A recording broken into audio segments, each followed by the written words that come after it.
কথা জারি করা হয়েছে। অভিক আমরা দেখছি সকাল থেকে বিভিন্ন জায়গায় মূলত তার প্রভাব আরো কতটা জোরালো হবে সেদিকে আমাদের নজর থাকবে।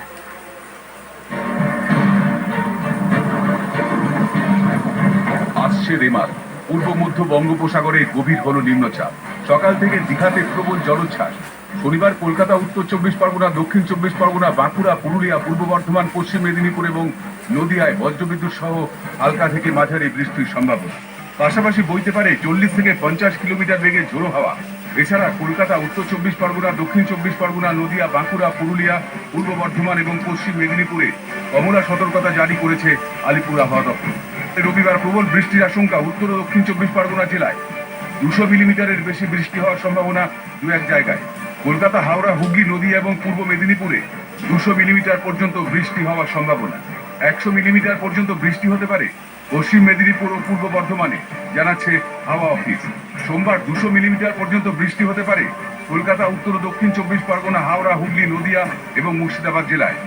100 মিলিমিটার পর্যন্ত বৃষ্টি হতে পারে পূর্ব পশ্চিম বর্ধমান, পূর্ব পশ্চিম মেদিনীপুর এবং বীরভূম জেলায়। বঙ্গোপসাগরে তৈরি হওয়া নিম্নচাপ ইতিমধ্যেই পরিণত হয়েছে গভীর নিম্নচাপে। শনিবারের মধ্যে এটি উত্তর ও উত্তর পূর্ব দিকে অগ্রসর হয়ে ঘূর্ণিঝড়ে পরিণত হবে পূর্ব মধ্য বঙ্গোপসাগরে। এরপর সোজা উত্তর দিকে অভিমুখ। মৌসুম ভবন জানাচ্ছে, বাংলাদেশের খেপুপাড়া থেকে পশ্চিমবঙ্গের দক্ষিণ চব্বিশ পরগনার সাগর আইল্যান্ডের মাঝে রেমালের ল্যান্ডফল হওয়ার প্রবল সম্ভাবনা। সুন্দরবন এলাকাতেই ঘূর্ণিঝড় আছড়ে পড়তে পারে রবিবার মাঝরাতে। উপকূলে আছড়ে পড়ার সময় এর সর্বোচ্চ গতিবেগ হতে পারে 130 কিলোমিটার প্রতি ঘন্টা। দুর্যোগের আশঙ্কা সুন্দরবনের উপকূলে। দক্ষিণ চব্বিশ পরগনা জেলায় ক্ষতির আশঙ্কা বেশি। 100 থেকে 120 কিলোমিটার গতিবেগে ঝড় এবং প্রবল বৃষ্টির আশঙ্কা। জলোচ্ছ্বাসে সমুদ্রের জল উপচে পড়তে পারে এবং বাঁধ ভেঙে যাওয়ার আশঙ্কা, জানাচ্ছে হাওয়া অফিস।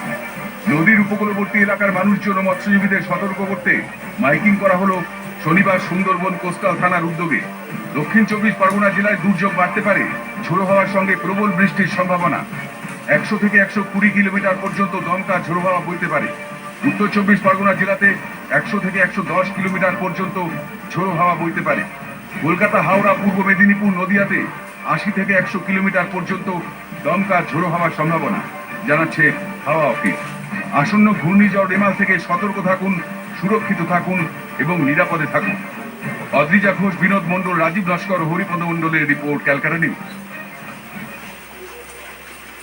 অর্থাৎ একদিকে যখন উপকূলবর্তী এলাকাগুলোতে হাই অ্যালার্ট জারি করা হয়েছে, কমলা সতর্কতা জারি করা হয়েছে, ঠিক সেখান থেকে দাঁড়িয়ে এই শক্তিশালী ঘূর্ণিঝড় রেমাল ধেয়ে আসছে এবং অভিক সময় যত এগিয়ে আসছে কোথাও একটা যে উৎকণ্ঠার কথা তুমি বলছিলে সেটা উপকূলবর্তী এলাকার মানুষজনদের মধ্যে প্রবল হচ্ছে।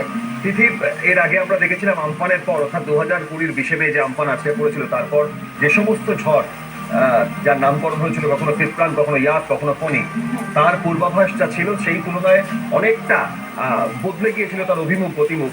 হয়তো ইয়াস কিছুটা দীঘা উপকূলবর্তী এলাকায় ক্ষয়ক্ষতি করেছিল, কিন্তু এই রেমাল তার যে আভাস ইঙ্গিত অনেক আগে পাওয়া গিয়েছিল, এখনো পর্যন্ত গতিপথ খুব একটা পরিবর্তিত হয়নি। তার পরিপ্রেক্ষিতে সাগরদ্বীপ, সুন্দরবন এলাকা হয়ে দক্ষিণবঙ্গের এই উত্তর চব্বিশ পরগনা, দক্ষিণ চব্বিশ পরগনা এই জেলাগুলির উপর যে প্রভাব আবারও আমফানের কাছে প্রায় একই রকম, এমনটা পূর্বাভাস কিন্তু।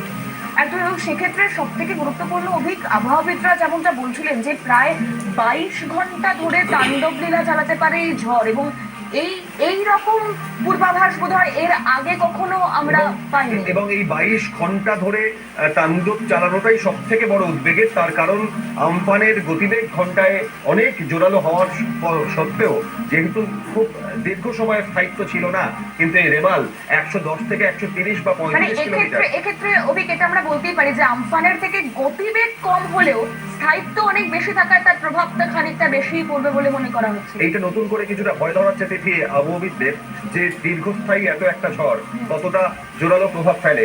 সেক্ষেত্রে দাঁড়িয়ে উপকূলবর্তী এলাকা, বাঁধ, বিভিন্ন জায়গায় কাঁচা নির্মাণ, অস্থায়ী নির্মাণ লাগাতার, তার উপর তার গতিবেগ খানিকটা আমফানের তুলনায় কম হলেও দীর্ঘ সময় ধরে তার উপর যদি আছড়ে পড়ে, তার উপর যদি প্রভাব ফেলে, তাহলে ক্ষয়ক্ষতির পরিমাণ বেশি হতে পারে, এমনটা আবহাওয়াবিদ এবং ভূতত্ত্ববিদরা জানাচ্ছেন তিনি। এবং সেখান থেকেই আশঙ্কা, উৎকণ্ঠা ঘনীভূত হচ্ছে, কারণ একটু একটু করে ঘূর্ণিঝড় রেমাল তার যে গতি সঞ্চয় করছে এবং তা আছড়ে পড়বার সম্ভাবনা, যে সময় রীতিমতো বলা হচ্ছে, সেক্ষেত্রে দাঁড়িয়ে আবহাওয়াবিদ সুজিত কর তিনি ঠিক কি বলেছেন একবার শুনবো। থ্যাংক ইউ, দীপজগন ভিডিও নিউজ।